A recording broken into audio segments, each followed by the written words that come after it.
Oh my god, dude, those must be the ultra juiced, extra VIP, secret sauce DreamHack finals tickets that I requested from LCO months ago. Let's take a look, man.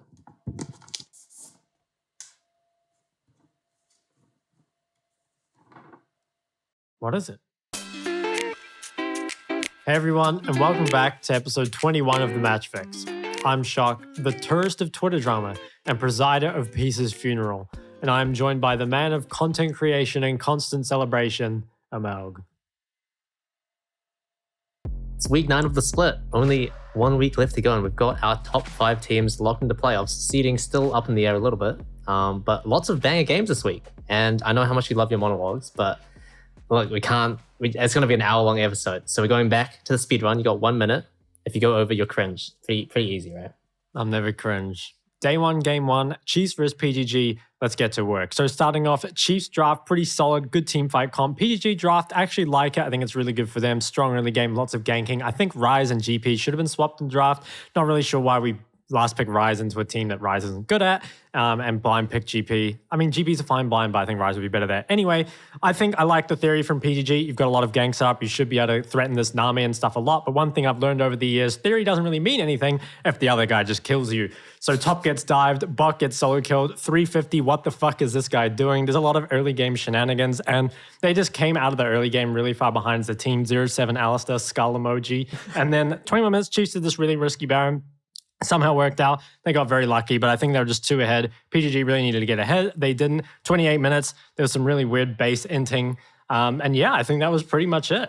10 seconds under time. Not bad. Damn. I guess the game was a bit of a storm, so you kind of got off easy. Yeah. First, I think that Chiefs comp is much better on paper, but I think PGG have shown that they're not very good at playing scaling and stuff like that. So I really like what PGG have gone for. I think they've got like a lot of gang set up. They've got a lot of threat with like this Ryze Lee Sin, but there's no doubt that like can Ryze Lee Sin play into say like Talia Wukong later in the game and the other champs as well? Like no, there's no way.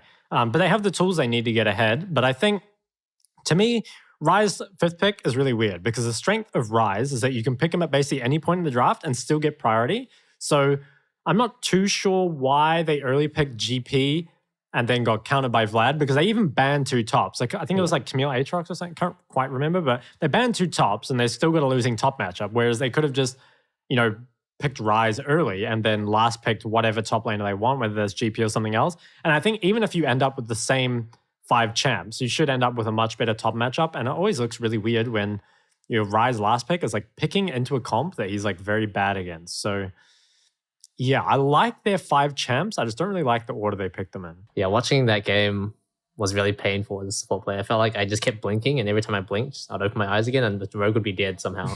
But wasting no time, let's get into game 3 of day 1, Order versus Peace. Now, straight from the draft, Order have like a really strong 4-man like skirmishing bot side, lots of just raw power, whereas Peace kind of have the whole put all the eggs into the violet basket, wait until 50 minutes, hope we win with Sivir and Ryze. Honestly, the early game goes pretty well for Peace. They pick up an early kill into Puma, first blood, and then they make the first big mistake around 12 minutes where they're playing for drag, but Tien decides he want to stay and like farm like 3 minions, gets quiet by Goodo, dies. Rip Bozo. Appy 1530 just needed to throw this in there, random stopwatch, not sure what that was. And the biggest part was the 23-minute forced dragon dance where Peace do a good job with all the champions making space, like playing the teamfight really well. And Order actually chase a bit too far and they get punished, but there's a lot of damage on the backside of that. Kisei jumps in randomly and dies, the Kisei factor. And 26 minutes is where Peace decide they don't want to win the game anymore. So they start Baron randomly, even though they have like a really good scaling comp, and they get flanked on all sides by Order, pretty much just get completely fucked. And Order get the Baron. But it takes Order like around 20 minutes for them to figure out how to win a game of League of Legends. They keep going down one lane without setting up sides first. It takes them almost 3 Barons to win the game. And Peace actually come very close. Because they've got Sivir Ryze just wave clearing every wave, but ultimately Order just that little bit too strong, a little bit too good in team fights. Damn. Okay, it was a little bit over, but yeah, I'll take it. I think it was good. I think it was good. I think it was a banger, banger. just to start with. But okay, the early game from Peace is, in my mind, how the Ryze kind of comps should work. They blinded Ryze. They have like this red side last pick that's worked. They've got gank set up in their bot lane, and like that works really well with the Ryze and Poppy, and they get a lead, like you said, in the early game. But both teams weren't really clean enough throughout the whole game, and I think if Order made those same mistakes versus, Chiefs or something, it wouldn't. That was pretty bad. Wouldn't be that good. So honestly, the game overall wasn't that high quality, but it was pretty fun. It was pretty fun to watch. Pretty fun. Yeah, I mean, just seeing like, especially like in those end fights, like Order just like such a low health bar, and Violet's like full HP. He's Sivir and he's just alive. And then you're thinking, oh shit, is this where they aced him and won the game? But they didn't. They lost the game. All right, that was a great job, Amal, but I'll raise you one better. Day 2, Game 2, Chiefs versus Peace. So I think to start with, both comps pretty solid. I like them a lot, but once the game actually started, Peace felt really far behind the early game, which was not exactly what I was expecting. Normally they're good in the early game, but some really impressive team fighting from Peace managed to get them back in. They got a Baron. Stuff is looking good. Appy, after deploying with the post-Baron, walks in the weak side and dies. Shock subscribers would know to avoid this. Covered in my closing out games guide, so we'd hope that doesn't happen again. Kind of shifts back into Chiefs' favor, but Peace managed to get this huge fight down 8k gold. The Rakan can't do anything. They're just like funneled into a choke. Peace just kill everyone. It's going great. And then at 34 minutes, I think it was the last fight of the game, Poppy just like wastes her W for no reason. And then Rakan just goes in, gets a big ult. I think Gwen gets one shot. And from that point, Chiefs just kind of walk all over Peace, just like I want Prestige Star Guardian Syndra to do to me. And I think after that, there just wasn't anything they could do. The game ended and Peace were knocked out of playoffs. Okay, under 1 minute again. Damn, you're actually the CEO. Actually proud of that one. Seems like Shock really can't last longer than a minute, huh? That's for sure. Good looks from Peace, but ultimately they're just gone. Yeah, I think it kind of sucks. It does suck. I think it was actually like one of their better games, and it's one of the times that like Chiefs have been really like pushed to the limit. Peace have had a lot of games like this, to be fair, like competitive games, but then ultimately end up losing. And I think overall, just as a team, they're not quite clean enough to manage to, get wins consistently enough, even when they've got big leads or even when things go in their favor. But I really think like Peace had, especially at that last Elder, I don't think they should be able to lose this. I really don't. I think the Poppy actually just like used her W for no reason, and I think the whole point of the Poppy now is just to peel the Rise Sivir, and it just looks all over Red Rover to me, and they just managed to lose. Really well done, Shock. Oh, thank you, man. Last but not least, we got Day 2, Game 3, Direwolves versus Order. So Order, once again, it's a pretty similar comp for Order. Like, they've got the big, strong skirmishing for the bot side, and they do that really well. They get an early first blood onto Suman, they get Puma's Cashed and Draven bounty, they get Poltron and Bulldog called out, and it's really looking good for them. They get the second dragon as a result of all the early game success. And the first proper fight for Direwolves was around 17 minutes, where Poltron, Poppy ults, Godot out, and they kind of just win the fight without Order getting to use any of the go buttons. But Direwolves, they feel nice. Happy birthday, Godot. Give him over the third dragon. It is his former team after all. 21 minutes, decent angle from Godot, but he dies. But Direwolves are dropped very low, so they overchase. Direwolves overchase for Order, and then they fuck up, and then Order overchase for Direwolves, and then they fuck up. Bio decides to try and 360 no scope. Doesn't quite land it, and he dies, and then it ends with Zoranus diving out for no reason. He dies, and then that gives Order the Dragon Soul, and at this point, it's just game over because they've got Dragon Soul, they're a million gold ahead, and especially in the last fight, 33 minutes, like, Puma gets knocked out of the fight at the very beginning, and Order just still win 45 really easily. It was just doomed. Yeah, no, I was pretty impressed, honestly, by Kisei this game.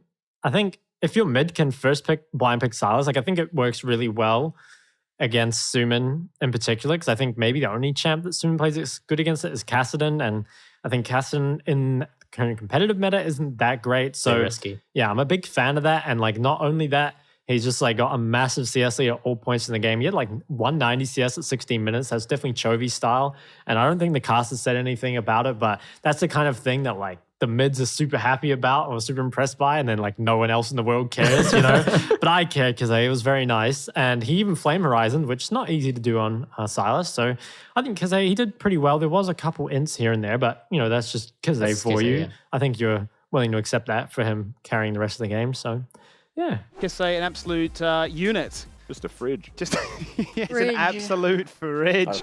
Standings are over. It's time for settings.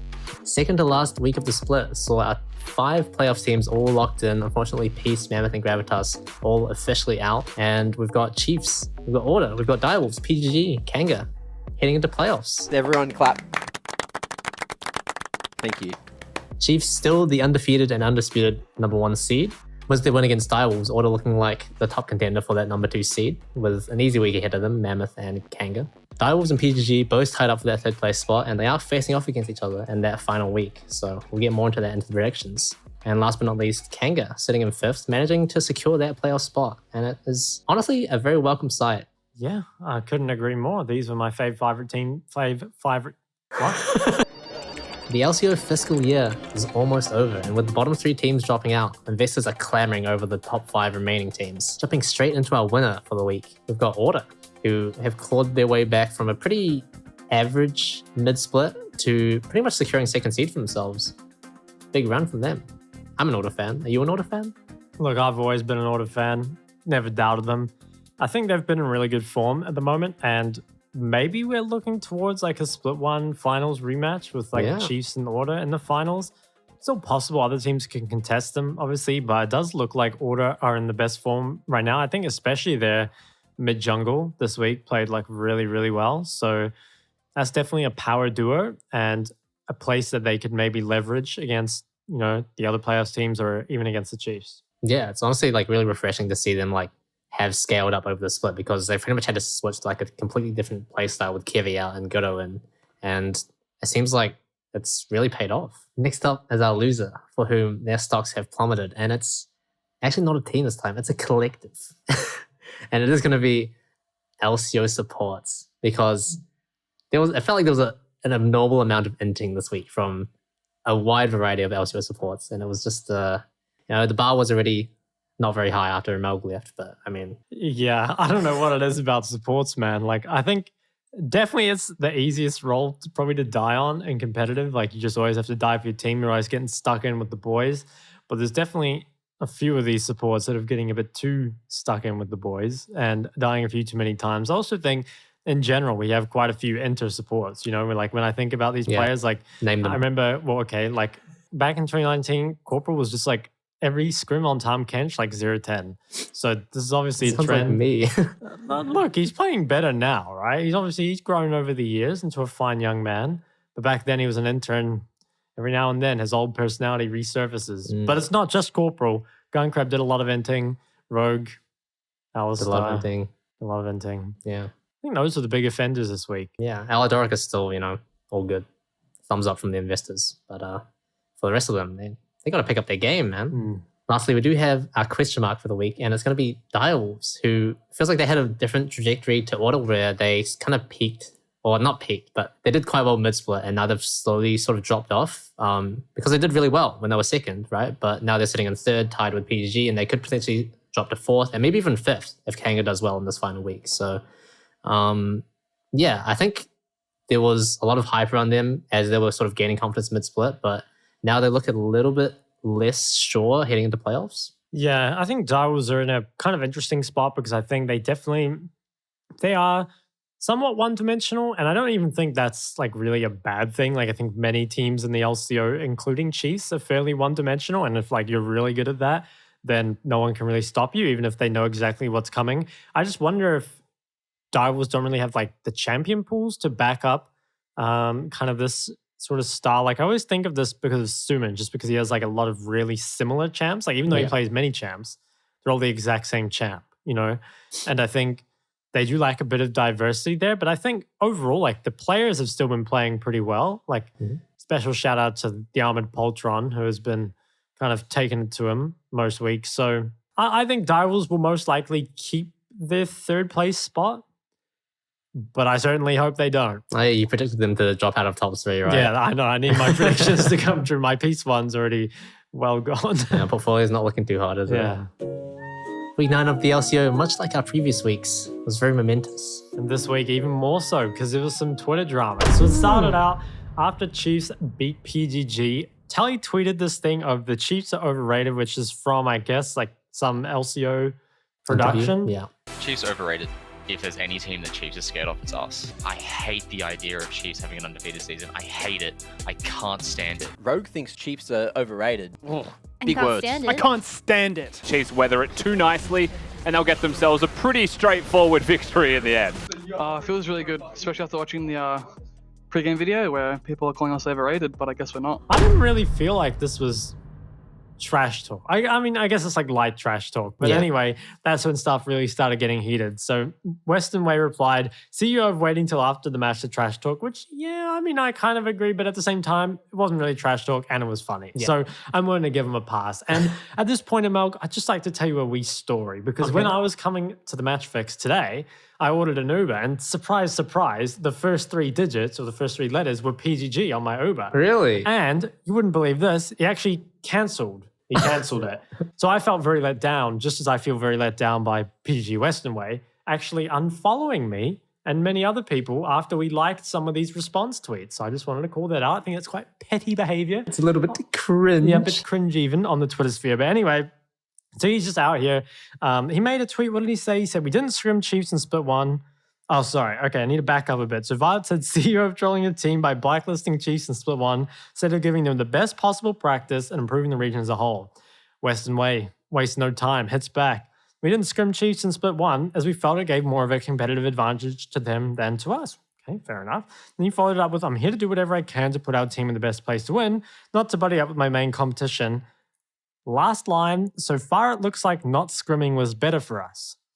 Didn't he just get absolutely fucking rolled? But okay, anyway, this tweet has since been deleted, but of course, I managed to screenshot it. Nice job, Shock. All right, so yeah, he was getting ratioed by, but I actually loved this response. What the fuck is this guy saying? Dude, I could not agree more. Oh, I love Twitter drama, really. But then I think it was either later that day or the next day, Tim Carbon Wendell, ever a voice of reason in the community, said, does trickle-down improvement actually work? Does Gravitas really benefit from Chiefs and PGG scrimming each other? Are we using results-based analysis to dogpile somebody who try to do something different? Honestly, pretty good questions to ask. I think trickle-down effect definitely does have an impact. I think that Carbon's right. Like, the top teams don't often scrim the bottom teams. Chiefs will often scrim the tier below them of PGG Ordered, Direwolves, etc., who will then scrim the tier below them of Mammoth, Kanga, Peace, or whatever. Direct stuff learned from, say, the top 2 teams scrimming each other doesn't reach the bottom teams for a very long time. But I think there's plenty of other ways to improve that aren't just scrimming, and most of these bottom teams are held back significantly by individual skill, more so than team play. I think obviously there's a gap in team play, but the gap in team play between Gravitas and Chiefs is smaller than the individual skill difference between Gravitas and Chiefs. So, and there's way more ways to improve individual skill from solo queue, VOD reviews, 1v1s. There's so many ways. And I think having been on a wide range of teams, I've been on bottom teams, I've been on top teams, I think the trickle down effect works. But anyway, that out of the window, I liked Lima's response. At OC Carbon, instead of using any form of logic or attempting any form of respectful discussion, I'd rather just side with the people I like and laugh at the other person in my Discord echo chamber. Also, stop using big words. Thank you very much. Hashtag Kangbang. Hashtag Kangbang. I thought that was so funny. And it was also just incredibly based. Really juicy stuff, Big thumbs up to that. Good Twitter drama. Back to our clips of the week. We had my favorite champion conundrum yet. Champion Conundrum! Am I a support? Yes. Am I an enchanter? Yeah. Yes. Do I have pigtails? Maybe on a skin. Probably on a skin. But I think you might. Am I Yumi? No. Am I not human? No, you're human. Do I use water? No. No. Do I use music? Yes. Yes. Music? Am I Bard? No. No. Am I Sona? Yeah. Yes. Well, I asked you if she has pigtails! Is it on a skin, like the Greek skin? She has pigtails in every single skin! Really? I don't know. I'm so mad. Okay. I've been griefed. Maybe. Skimmy was in fine form as usual on the broadcast. Fucking real fine, Skimmy. What's that on your head? Do you have to? I'm I just also- like tilting shock. Don't mind me. Oh, no! Just drinking right there. I have to say, if Rusty were a coffee, he'd be a depresso espresso with how little happiness he got out of Kitty's birthday. Birthday to you. Happy birthday to you. Hip hip hip. Hooray. Thank you. And finally, MacMate putting in the hard yards to keep his sponsors happy. Tomorrow with Live Gun and much more action. See you next week with much more LCO action. See you then. Week 10, our final week of predictions for the regular split. First off, the banger of day 1 is going to be Order versus Kanga. And I think Kanga have a pretty good chance of taking it. I'm going to predict Order because, they probably are the favorites to take it, but I really wouldn't be surprised if Kanga won. I would. Oh, I would be a little bit surprised. But I would be quite surprised. I think Kanga, while they're definitely the 5th place team, they're also definitely the 5th place team. And I think Order are most likely just going to kind of give them a little bit of a shellacking, you know, a bit of this, a bit of that. I think Order are in better form. Kanga, I think they're definitely, if these are best of 5s, I think they're going to take games off people.